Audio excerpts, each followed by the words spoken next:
Spoštovani obiskovalci, dobrodošli na debato Društva novinarjev Slovenije z naslovom Mediji v primežu lokalnih oblastnikov. Za omizjem pozdravljam moje nocojšnje goste, dovolite, da jih najprej predstavim. Z moje desne strani nekdanji urednik sobotnih prilog Večera in Dela, zdaj odgovorni urednik brezplačnega časopisa RTS 24 Dejan Pušenjak. Filozof, bloger in kritik medijev Boris Vezjak, na moji levi strani Barbara Vernik, nekdanja novinarka in direktorica Primorskih novic, in Igor Selan, novinar Večera. Moje ime je Aljoša Pršak, sem novinar in urednik na Večeru. Mediji v primežu lokalnih oblastnikov. Že izhodišče nocojšnje razprave je zastavljeno nekoliko protislovno. Poslanstvo medijev naj bi bilo namreč neodvisno, avtonomno in objektivno informiranje javnosti, ampak v tem velikem in globokem bazenu medijev v Sloveniji se ti vedno v večji meri uporabljajo tudi kot sredstvo za uveljavljanje političnih in drugih interesov. V širšem kontekstu imamo pri nas eno politično opcijo, ki je po skrivalnicah za brezplačniki naredila kar svoje medije, povsem odkrito in transparentno. Imamo pa v državi tudi več kot 140 občinskih medijev, ki so pod vsebinsko kontrolo takšno ali drugačno županov in se tudi financirajo iz davkoplačevalskega denarja. Toliko o moči primeža in toliko o tem, kaj vse danes se razume kot mediji. Ob Mednarodnem dnevu svobode medijev, ki je bil prejšnji teden, je upravni odbor Društva novinarjev Slovenije med drugim zapisal takole. V naši državi se že več let načrtno ustvarja klima sovraštva do medijev in novinarjev. Gre za ciljno voden proces, ki se v zadnjih letih stopnjuje, v njem pa prednjačijo mediji vlasti političnih strank. Ti izkoriščajo prazni prostor, ki so ga za sabo pustili kriza, ekonomsko šibki lastniki, spremembe v navadah uporabnikov medijskih vsebin in država. Cilj te igre je jasen. S konstantnim blatenjem medijev in posameznih novinarjev je treba v očeh javnosti načeti njihovo verodostojnost in jih s tem uničiti. Seveda zato, da bodo njihovo mesto zapolnili politično upravljeni nadomestki medijev z jasno agendo. Uničiti prostor za kakršnokoli razumno javno razpravo, s tem pa tudi enega od pomembnih korektivov, značilnega za razvite demokratične družbe. Boris, ti o tem procesu pišeš že vrsto let. Bom vprašal takole. Zakaj v tem boju z mediji, ki so pod kontrolo politike ali so vlasti politike, resno, odgovorno in kredibilno novinarstvo ne zmaguje? To je malo težavno in kompleksno vprašanje za začetek. Ne vem, če bom znal odgovoriti na tole. Po eni strani seveda zgleda, da je odgovor prepoznavno enostaven, da kadarkoli imamo na delo nekaj, kar kaže na deavtonomizacijo novinarstva medijev, na zmanjšanje avtonomije, svobode medijev, na politične in kapitalske pritiske in ozadja, da skratka, da vsi ti scenariji absolutno vodijo proč od, bi rekel, normalnega delovanja medijev. To se mi zdi na nek način najbolj zdravorazumski odgovor. V naravi medijev in novinarstva je, da mora delovati avtonomno in svobodno. In kadarkoli v te procese, mehanizme stopi lastnik ali politika, je seveda, bi rekel, taka pot preprečena, je onemogočena. Tako da, ja, v Sloveniji se evidentno pogovarjamo o tem, da se mediji politizirajo, da je njihova avtonomija vedno manjša. Imamo cele primere medijev, kjer so pravzaprav novinarji klonili pod pritiski ali lastnikov ali politike, včasih so to storili z lastno pomočjo ob zavestni in hoteni asistenci, včasih to počnejo tihoma in molče. Vsi se spomnimo teh Janševih prevzemov medijev po letu 2004, ki so bili paradigmatski primer tega, na kakšen način lahko politika zavojuje medije in jih prevzame svoje roke. Ne? V zadnjem času pa imamo precej primerov kapitalskih prevzemov medijev. Tukaj imam v mislih recimo tipično časopisno hišo Dela. Spravi, ko nek časopis, ki je morda ima najbolj prepoznan brand Sloveniji, nenadoma prevzame lastnik, ki o medijskem področju nima pojma, ki potem dela s tem medijem kot, bi rekel, slon v trgovini s porcelanom, ki odpušča novinarje, bi rekel, na nek neracionalen način. In potem seveda, žal na koncu sledi kaj, ne? Prevelika pohlevnost, prevelika ponižnost samih novinarjev, ki so pravzaprav neposredne tarče teh pritiskov, kjer, kot veste, pravzaprav danes, kar se dela tiče nekih jasnih sporočil, kolektiva, kaj se tam dogaja, ali upora proti temu preprosto ni. Ne? Da ne bom predolg, ne vem, da sem govoril, če nisem odgovoril, lahko kaj dodam.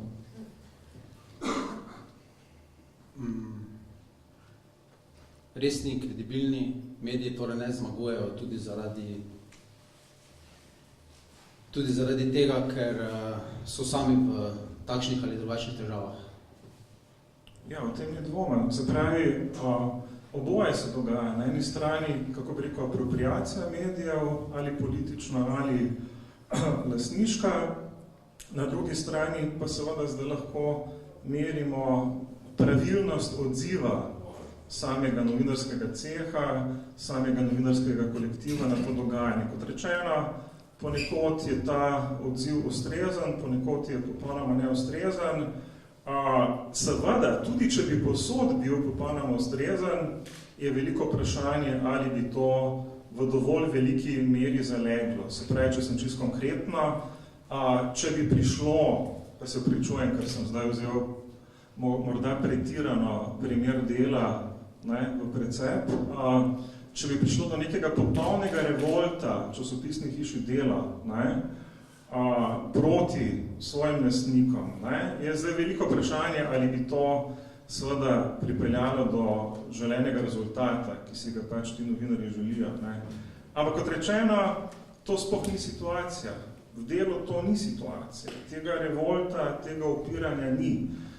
In Delo je tu samo eden od primerov, lahko bi jih zdaj naštevali v neskončnost. Skratka, na nek način je človek vedno ambivalenten, razcepljen, ali bi rekel, do novinarskega delovanja bil solidaren, simpatetičen, empatičen in tako dalje, ali bi jih na drugi strani za njihovo preveliko pohlevnost, servilnost, asistenco, lakajstvo in tako dalje grajal. Imamo oboje na Delu, po mojem.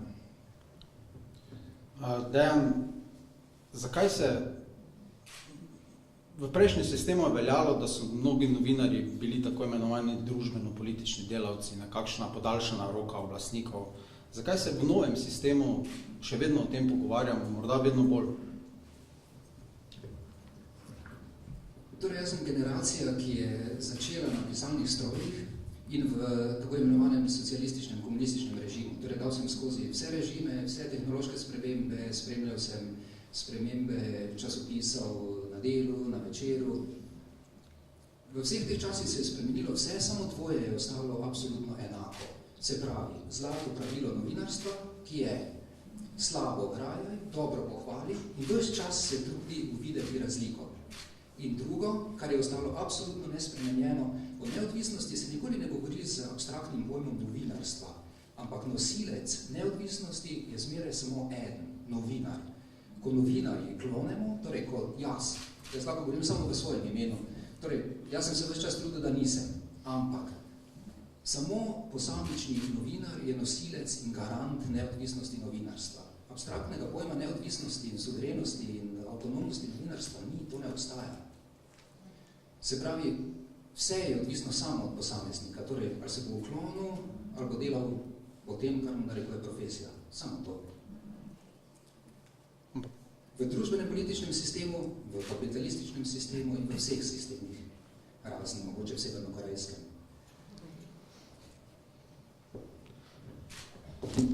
Barbara, Društvo novinarjev Slovenije kot enega izmed razlogov, zakaj so se v zadnjih letih razbohotili mediji vlasti političnih strank, izpostavilo tudi vlogo države. Ta ne samo, da ni zmogla politične volje za sprejetje ustrezne zakonodaje, ampak celo sama preko podjetij v njeni lasti financira spletne portale, ki ustvarjajo medijske vsebine tudi z blatenjem in diskvalifikacijami. Predsedovala si strokovni komisiji za pripravo izhodišč za medijsko strategijo. Imam v bistvu dve vprašanje. Zakaj tudi ta vlada in pristojno ministrstvo nista imele posluha, da bi uredili to področje in mogoče še malo bolj konkretno, zakaj nista odpravili spornega financiranja občinskih medijev? Lepo pozdravljeni. Zelo sem vesela, da Društvo novinarjev Slovenije nadaljuje z osveščanjem javnosti, kaj povzročajo občinski mediji oziroma od politike obvladani mediji. S tem se ukvarjam pravzaprav od leta 2006, ko se je pojav zgodil v Kopru in se razraščal in smo ga od takrat, kot kaže, vsi podcenjevali. Ko je bila ministrica Majda Širca, smo se tega problema resno lotili v neki zelo široki strokovni komisiji, vendar, če se spomnite, sta zakon o medijih in zakon o RTV takrat padla na referendumu. Sicer nismo v celoti rešili vprašanja občinskih medijev, ampak nastavki so bili dobri. No, bom rekel, s tem se potem seveda ukvarjam še naprej, zato ker živim v Kopru, kjer mislim, da občinska oblast najbolj eklatantno kaže svojo moč in tudi žalne rezultate zaradi tega, o tem mogoče kasneje. V Kopru na univerzi poučuje tudi Sandra Bašič-Hrvatin, ki se je ravno tako ukvarjala z občinskimi mediji in seveda je bil eden od fokusov strokovne komisije prav, bom rekla, to področje.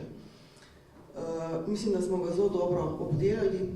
Jure Stojan, ki je bil tudi vaš kolega, se je zelo, bom rekla, matematično lotil problema z algoritmi in tako naprej. Skratka, smo prišli zelo daleč, ampak ugotovili tudi, da ne moremo odgovoriti, koliko denarja javnega gre za občinske medije, ker enostavno je to skrito v vseh mogočih postavkah v nekem proračunu, da, bom rekla, je kreativnost na tem področju izredna in da pravzaprav lahko župani, ki znajo, porabijo, kolikor hočejo in se grejo permanentno politično kampanjo, dokler traja njihov mandat. Pri nas traja ta mandat že 16 let in moč je seveda vedno večja in moč medijev, profesionalnih medijev pa vse manjša. Se verjetno o teh posledicah bomo govorili kasneje, najmogoče zdaj pač to, zakaj ne. Torej, mislim, da ministrica Julijana Bizjak je resno pristopila k zadevi. Zato smo tudi hodili toliko po Sloveniji, se pogovarjali, izpostavljali te probleme in dobivali tudi potrditve v vseh občinah. V smislu imamo, ljudje so nezadovoljni z količino informacij o dogajanju na lokalni ravni po eni strani, po drugi strani pa ne morejo razviti tega, ker enostavno nimajo v občini prostora, ker ga že zna zasedati nek občinski medij. No, ampak potem se je zgodila menjava, kot se spomnite, mi smo pripravili več kot 100 strani strategijo in jo predali gospodu Peršaku, ki z njo mislim, da ni vedel, kaj naj počne. Potem so iz tega naredili neko kvazi strategijo, ki ni bila ničemer podobna.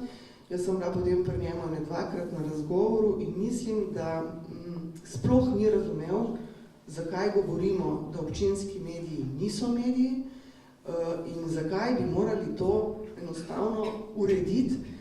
Izhajal je iz svojega županovanja v Trzinu, kako so lepo izdajali občinsko glasilo in kako so bili vsi z njim zadovoljni.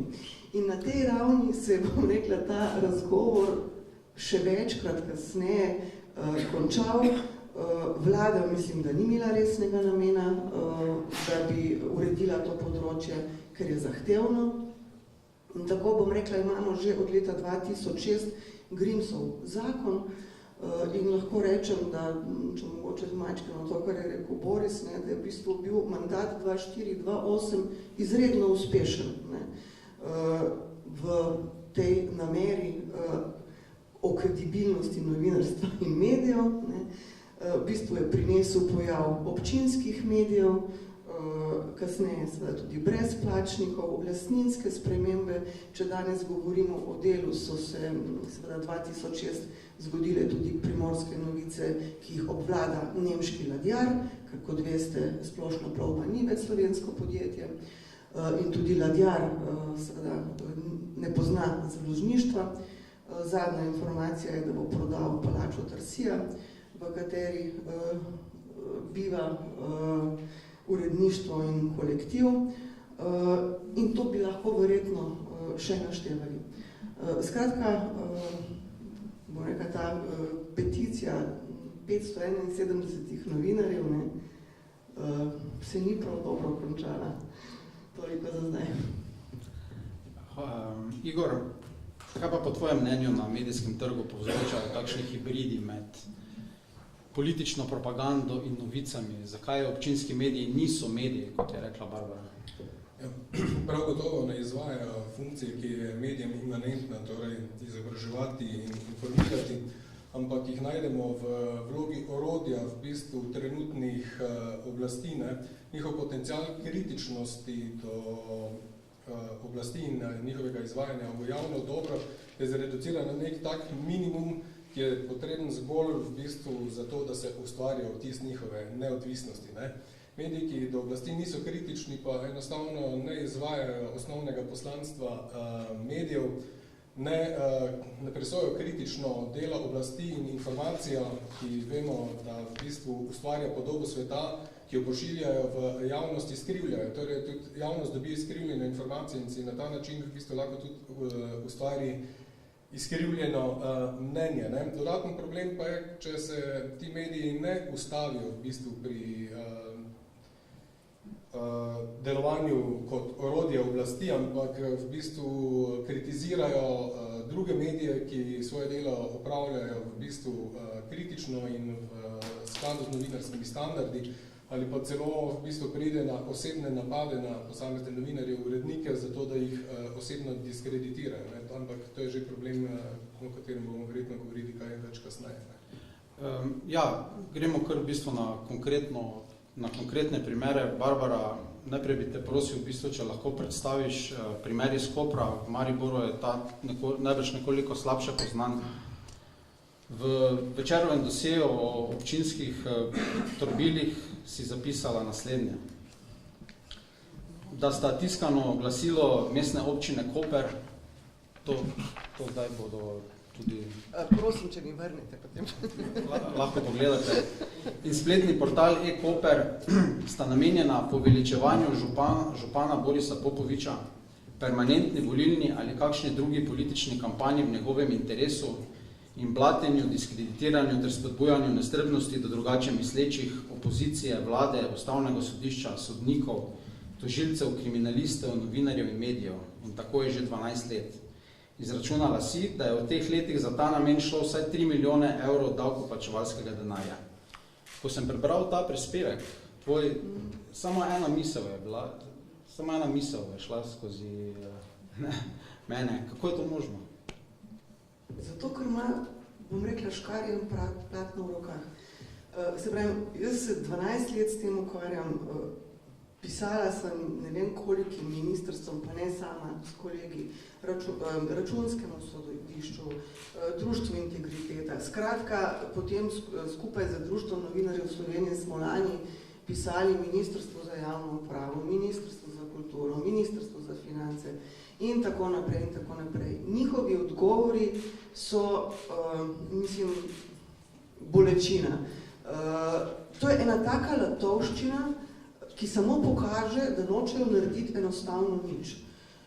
Ministrstvo za finance, ki je tako, oprostite besedi, picajzlarsko in birokratsko pri vseh zadevah, tukaj pravi, da ne gre za nedovoljeno državno pomoč, zato ker ni konkurenca čezmejno, niso nelojalna konkurenca čezmejno, pa da naj se mogoče obrnemo na nadzorni odbor občine. Nadzorni odbor pa po zakonu o lokalni samoupravi imenuje večina v občinskem svetu. Potem si lahko mislite, čigav je občinski odbor v občini, kjer pač prevladuje ena stranka. Skratka, enostavno, Računsko sodišče je ugotovilo, da komunalno podjetje Koper ni ustanovljeno zato, da bi kupovalo medije. Komunala je kupila Primorske novice leta 2015, nič se ni zgodilo. Morda je bila posledica, da v Prekmurju potem niso na podoben način lastnili Vestnika Murska Sobota. Ampak hočem reči, ni nobene reakcije, nobenega nadzora, popolnoma nič. In seveda, ko oblast ugotovi, da lahko vse to počne, počne še več. Ker enostavno, ko je bil še Pal, medijski inšpektor, je enkrat rekel, da ne more izdati, da bi neka skupnost naredila prekršek, zato ker v zakonu o prekrških pač lokalnih skupnosti ni. Mislim, toliko bedarij, ki sem jih jaz 12 letih prebrala od naše oblasti, od naših posameznih ministrov, zakaj ne morejo nič narediti, in po drugi strani, kako se je vse veselo smejalo koprski oblasti, da lahko danes, bom rekla, še z večjo vnemo to počne, mislim. Skratka, leta 2013 je na mestno občino Koper prišel kot svetovalec Sebastian Jeretič. Od takrat je, bom rekla, ti občinski mediji so še bolj, kako bi temu rekla, prefinjeni. Zdaj nimamo več samo tega tiskanega glasila, ki sem ga prinesla. Imamo tudi portal e-Koper, ki dnevno poroča o vseh stvareh, seveda predvsem o tem, kar dela in misli župan, in hkrati napada vse, ki mislijo in dihajo drugače, ampak to na zelo vulgaren način. Imam tudi tukaj nekaj primerov, se bodo šli potem lahko okoli. Ena od glavnih protagonist je seveda Evgenija Carl, in kakšna druga novinarka, ratna novinarke, potem kriminalisti, kot sem vse to navedla, niti da ponavljam, ampak bi pa zdaj, če lahko opozorila na en nov pojav, ki se vam lahko zgodi še v kakšni drugi občini. Začelo se je namreč zelo uspešno medijsko veriženje. Torej, e-Koper objavi članek, v uri ali dveh ga povzame spletni portal Regional Obala, ki je v lasti Golobarja. V nekaj urah gre to na FB profile, to se pravi njegove FB profile, ali so to, bom rekla, neke skupnosti, ali je to Boris Popovič, ali je to njegov prijatelj in tako naprej. V primeru Evgenije, ampak ni edini, se zgodi tudi, da pošljajo v kakšen srbski časopis, tam objavijo in potem na e-Kopru napišejo, tudi tuji mediji se čudijo, zakaj je Evgenija Carl užaljena, če pa jo je župan pohvalil, da ima lepe prsi. In potem to objavijo spet v e-Kopru, pa spet gremo Regional Obala, pa spet FB in tako naprej. Skratka, zavzeli so en strašen prostor. Tudi ekipa, naprimer, vsi napadi na Mandariča in na Olimpijo potekajo preko ekipe. Marjetica Koper, komunalno podjetje, ima pogodbo z Salamonom, kjer skozi financirajo neke odpadke in tako naprej. Skratka, mislim, to je zelo prefrigano, ne? In Sebastian Jeretič, veste, je tudi analitik, ima poleg tega, da je v službi na občini še vedno svojo firmo za neuromarketing in te mesece je zelo aktiven, ker ima za nekatere stranke delavnice o tem, kako seveda se lotiti volitev. In če vemo, čigavih županov je največ, in da predvsem predava stranki SLS, mogoče bomo presenečeni na volitvah.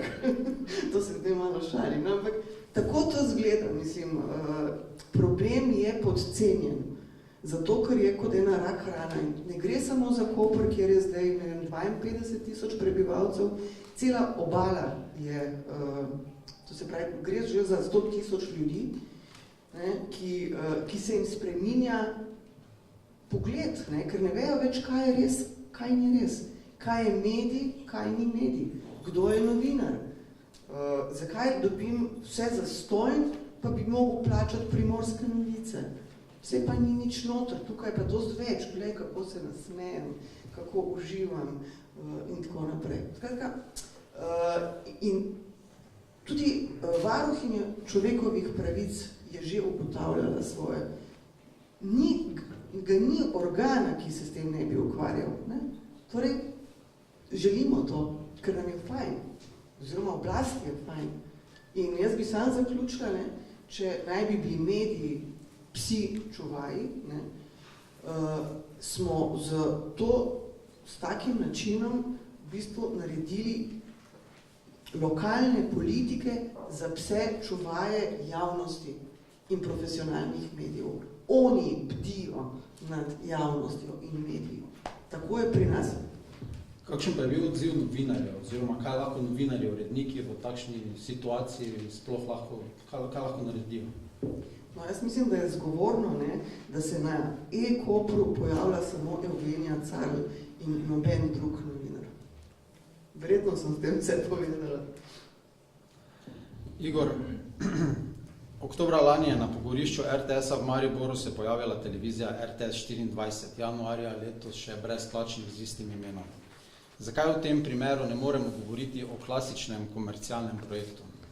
Zdaj, za začetek bi rekel, da sem vseeno vesel, da Maribor še vendar ni Koper, očitno zato, ker ima koperski župan Popovič za sabo več mandatov in več izkušenj, medtem ko je mariborski župan Andrej Fištravec s tovrstnim praksami začel šele nedavno. Ne? Zakaj ne moremo govoriti o klasičnem komercialnem projektu? Verjetno se vsi spomnimo zadrege, v kateri sta se znašla župan Andrej Fištravec in njegov svetovalec Marko Kovačič ob razkritju informacije, da kitajski investitorji v mariborsko letališče niso plačali 7 milijonov za, ampak 10 milijonov. Ne? Ko se je pojavilo vprašanje, kam gre razlika 3 milijonov, je gospod Kovačič odslal, gospod Fištravec je prodel, na koncu sta oba skupaj zmencala, da gre za regionalne projekte. Nekaj kmalu se je izkazalo, da je regionalni projekt televizija RTS. Ne? Zdaj pa, zakaj to ni komercialni projekt? Ne? Televizija je izjemno drag medij, ne? In komercialno delovati na lokalnem nivoju, tako majhnem lokalnem nivoju, kot je Maribor, praktično nima nobenih šans, še posebej, če se loteva tudi informativnega programa. Recimo videli smo nedavno, kako se je končala zgodba na Planet TV-u, kaj hitro se je ta zgodba skratka končala. Ne? Torej pomeni, da je ta medij bil ustanovljen v bistvu z nekimi drugimi nameni. Ne? Nameni poveličevanja lika in dela, kot se je temu včasih reklo v Jugoslaviji, aktualnega župana, propaganda in zveličanje njegovih del in projektov in pa, kot smo žal videli, v bistvu tudi napade na druge medije, v bistvu, ki svoje delo opravljajo v skladu z novinarskimi standardi. Ne. Zanimivo je seveda tudi, ne, da se je ta projekt oziroma televizija ustanovila v bistvu šele pred volitvami. To smo videli, da je tako ali tako praksa nekaterih in brezplačnikov in nekaterih drugih projektov. Večina teh ugasne v bistvu takoj po volitvah. Verjamem, da bo podobno tudi z primerom RTS-a 24. Ne. Preživeti na trgu komercialno, kot komercialna televizija v okolju je nemogoče. Hkrati pa se moramo seveda tudi vprašati, zakaj bi nekateri kitajski investitorji v bistvu sploh v Mariboru ustanavljali komercialno televizijo, kakšen interes bi imeli, kje bi videli pravzaprav tukaj možnost zaslužka. Verjetnost je drugačna, vsaj sam menim tako, in sicer z podporo sedanji županski ekipi si v prihodnem mandatu obetajo kakšne druge bonitete od nižjih cen zemljišč, boljših zemljišč in še tega, kar je seveda možno v sodelovanju z občino narediti. Zdaj ne mine teden, da televizija RTS 24 ne bi obračunavala z Večerom, ki vemo je pač kritičen do te mestne oblasti, kot je bil kritičen do prejšnje mestne oblasti, kot bo kritičen do naslednje mestne oblasti. Tudi ti osebno si bil tarča kar nekaj prispevkov na tej televiziji. Zakaj misliš, da prihaja do tega? Kako v bistvu si vse skupaj doživel in kako si je odreagiral? Vsekakor mi prijetno ravno ni bilo takšne podobne zgodbe, da bi nek medij tako eksplicitno napadel novinarja neke druge hiše zaradi mnenj, ki jih je objavljal na družbenem omrežju. V bistvu mislim, da še nisem doživel. Konec koncev ima Mariborska občina, tako kot vse druge oblasti, številne vzvode, na katere lahko recimo novinarjevo delo, če oceni, da to ni bilo dobro, v bistvu komentira, demantira. Jaz se v bistvu sam ne spomnim nekega demantija, morda se je zgodil eden v 4-letnem mandatu, kjer bi občina demantirala torej kak moj zapis, ki bi se izkazal kot napačnega.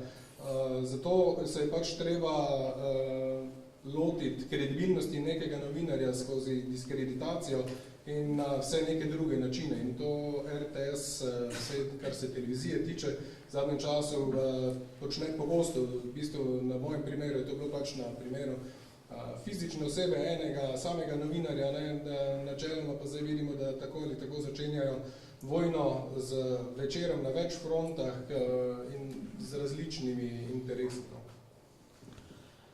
Dejan, si odgovorni urednik časopisa RTS 24. Ni ravno običajno in pogosto, da na čelo medijskega projekta v primežu lokalnih oblastnikov stopi tako eminentno novinarsko ime. Kako ti razumeš ta projekt? Jaz ga razumem tako, kot so me poklicali lastniki.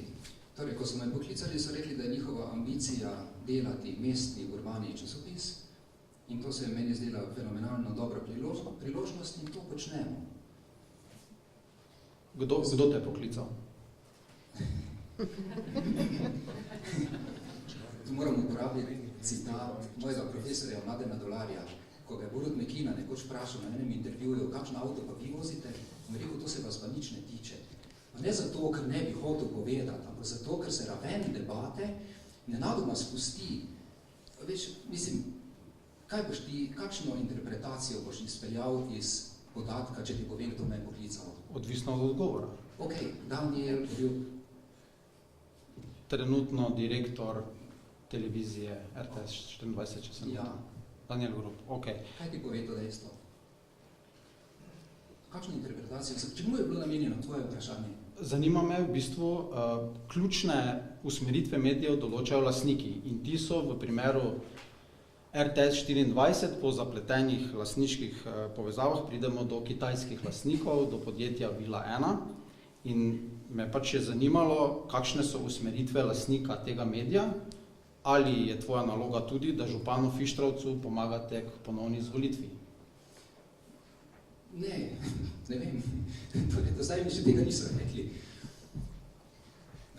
Mene bega zlasti dvoje. Torej, recimo, ko se pogovarjamo na nekih načelnih ravneh, kaj si kdo v nečem misli, pa imamo recimo primer, ko Kentucky Fried Chicken odpre najbolj svinsko ekspozituro v Pesnici, ki je sporna po vseh vidikih, zdravstvenem, etičnem, narodno-gospodarskem, po vseh. Ni absolutno nič sumljiv, ker njegov motiv je dobiček in to je to. Pred mnogimi leti mi je en Kitajc v Ljubljani povedal glasno zanimiv stavek. Ali Kitajci pridejo v Evropo za Konfucijem ali z Mao Tse-tungom, isto so ujeti kot rumena nevarnost. Se pravi, takoj ko se pojavi kitajski investitor, ki hoče odstirati evropski rasizem, ki je blazno močan, zlasti pa poenoten, ker proti Kitajski se borita tako desnica kot levica enako, za razliko od beguncev, takoj ko se pojavi nek lastnik, ki hoče investirati v neko medijsko podobo ali prezentacijo države, iz katere prihaja, pa ni njegov motiv dobiček, je takoj sumljiv. In takoj smo mi zbegani, ker ne znamo tega analizirati. Vse tudi najbrž jaz ne bi znal. Ampak sposobnost, recimo, analize, hotel sem reči tole. Torej, ko so me poklicali, so mi rekli, da bi oni radi delali mestni urbani časopis. Ko pride kitajski investitor v določeno mesto, torej potem se nisem pogovarjal z lastniki, ampak domnevam, je njemu absolutno vse eno, kdo je na oblasti. Ker on bo moral ostati tukaj 20 let, če bodo uspeli projekti. Nima on posebnega, specialnega interesa, da bi obdržal tega župana na domnevam, na vrhu. Mogoče bi mu bilo lažje, ker je z njim že začel neke projekte, ampak tudi če ta župan ne bo izvoljen, bodo ti lastniki tukaj ostali. In naša ambicija, torej njihova ambicija lastnikov je, da mi obstanemo kot mestni urbani časopis. Zapolnjujemo luknje, ki jih puščajo drugi mediji. Moramo biti drugačni od vseh ostalih medijev. In to se trudimo. Trudimo se delati mestni urbani časopis. Nihče, ampak jaz mislim, da malo podcenjujemo občinstvo in podcenjujemo ljudi, ki delajo časopise. Mislim, kdo bi naj meni rekel, naj pomagam? Sej, tudi jaz nisem tak frajer, da bi lahko držal Fištravca. Mislim, kak se sploh to naredi? Vem, nimam pojma. Če bi hodil to, ne bi vzeli mene, domnevam. Jaz tega ne znam. Sebastian Jeretič največ zna, on je postavljal župane. Jaz pa tega nikoli v življenju nisem počel. Vse bi bili vendarle neumni. Torej, če bi mene angažirali za to, da izvršim nalogo, ki nisem kos. Zdaj, v brezplačnem časopisu, katerega si odgovorni urednik, res ne najdemo odkrite politične propagande. To drži. Ampak po drugi strani v tem urbanem mestnem časopisu tudi ni dobene kritike, dobenega dvoma, dobenega pomisleka o številnih projektih župana. Načeloma se predstavljajo zgolj argumenti oblasti. To je enostranska uredniška politika, se ti ne zdi? Mislim, če bi se mi to zdelo, bi delal drugače. Ne. Se ne strinjaš? Zdaj govorimo o dveh dejstvih. Na eni strani je časopis, recimo Delo ali Večer, za 70-letno tradicijo, pa 100 ali 200 zaposlenimi. Na drugi strani imamo mikroprojekt, pa sami profesionalci so zbrani v teh dveh časopisih. Na drugi strani imamo projekt, ki je mikroprojekt, zelo male ekipe, z nekimi drugimi cilji in ki štarta iz nule. Torej, kako bi rekel, nesmiselno bi bilo zdaj pričakovati od mene, da tu zdaj mi gremo z polno kritičnostjo, takšno, kakošno lahko gre sta Delo in Večer. Niti ne zmoremo, niti ni naš to temeljni interes. Na srečo obstaja danes toliko medijev, da si lahko privoščimo, da mi vlečemo neko špuro nekje vmes. Se pravi, kritičnost, kot jo ti pojmuješ, je mogoče, torej je veljala v zadnjih nekaj desetletij, ampak v času, ki se spreminja po mojem tudi mera, odnos, vsakršna oblika kritičnosti. Tudi, kako bi rekel, kritičnost se spreminja. Ne, vse stare šablone padajo. Jaz ti zdaj na to ne znam odgovoriti, ali smo kritični ali ne. Mislim, niti ne vem, nismo tako kritični kot je Večer, ne. Mislim, nismo kritični na tak način, ampak mislim, da tudi tega ne zmoremo. Ne zato, ker ne bi hoteli, ampak zdaj, Večer je dnevnik, mi smo 14 dnevnik. Mislim, paralel tu ni možno vleči. Mislim, mi bomo vedno v zaostanku, mi ne moremo tekmovati z drugimi mediji v kritičnosti do občinske oblasti. Ne, mi imate ves čas tega sveta, da pripravite vrhunske novinarske prispevke. Kot v dnevniku morda ni tega luksuza. Saj jih. Če si odprl časopis, jih lahko najdeš. Ga berem. No, okej. Okay. Vidiš, da so vrhunski novinarski prispevki noter. Niso pa kritični v tem modelu, kot se pač kritičnost pojmuje za nek drug medij. Mi nismo ta medij, ki bi lahko bil kritični, ker v bistvu ne zmoremo. Kako pa ocenjuješ prispevke na televiziji s tem istim imenom, kateri direktor je gospod Gorjup, ki te je poklical in za katerega sploh ne vemo, kdo je odgovorni urednik v bistvu te televizije. Kako pa ocenjuješ te prispevke oziroma to vrstno novinarstvo? To ni moja naloga, da to ocenjujem pa komentiram. Torej, koliko jaz sem angažiran samo za en del medijskega imperija, ki so ga napravili kitajski lastniki v Mariboru. Se pravi, spletna stran, televizija. Jaz ljudi z televizije niti ne poznam, tudi spletne strani jih ne poznam. Vsi mi delamo, kot se temu reče, avtonomno. Torej, ne vem, kaj bi rekel, mislim, nimam komentarja. Torej, če me vprašajo, sem jaz kdaj to počel, jaz lahko govorim samo v svojem imenu, lahko me to sprašuješ. Ok, brez veze, da ocenjujem. Če bi zdaj ocenjeval delo novinarjev na RTS-u, bi bilo isto, kot RTS-ovi novinarji ocenjujejo delo Igorja Selana. Mislim, ne vem, zakaj bi se, če bi bil urednik na televiziji, bi jaz mogoče to narediti drugače. Jaz delam tako, kot zgleda moj časopis, ki ga urejujem, torej moj časopis. Časopis, katerega urednik sem. Tak jaz delam. Vsi pa delate, pač ti delaš drugače, oni delajo drugače, Igor dela drugače, ne. Pa nobody is perfect, ne. To tudi moramo vedeti. Drži. Boris, kakšno pa je tvoje mnenje o slovenski medijski transverzali? Zdaj, slišali smo za koprski primer, Zoran Janković ima v Ljubljani svoj medij, v Mariboru je tudi prejšnji župan Franc Kangler imel velik vpliv na en brezplačnik, ki se mu je rekel mariborski utrip, imel je tudi skoraj neomejen dostop do prijaznih intervjujev na prejšnji televiziji RTS. A imajo mediji to moč, da odstavljajo in postavljajo župane? Ker če se vprašamo, kakšna je gledanost televizije RTS 24, recimo Nove 24 TV, mislim, da bomo prišli do zelo skromnih številk. Zakaj misliš, da politiki še zmeraj ocenjujejo na nacionalni in lokalni ravni, da jim bo vlaganje denarja v propagandne stroje prineslo uspeh na volitvah? Ja, jaz mislim, da iz čiste računice, kar so pač ugotovili, da je medijski vpliv to prinaša. Jaz ne verjamem, a veste, popolnoma v pravljico o tem, da so nekateri politiki samo obsedeni z medijem in svojo lastno medijsko podobo. Ne? Jaz mislim, da je v ozadju pravzaprav računica, kalkulacija, da odločilen vpliv na medije res prinaša nek političen rezultat, da instrumentalizacija medijev politične cilje je uspešna, da se to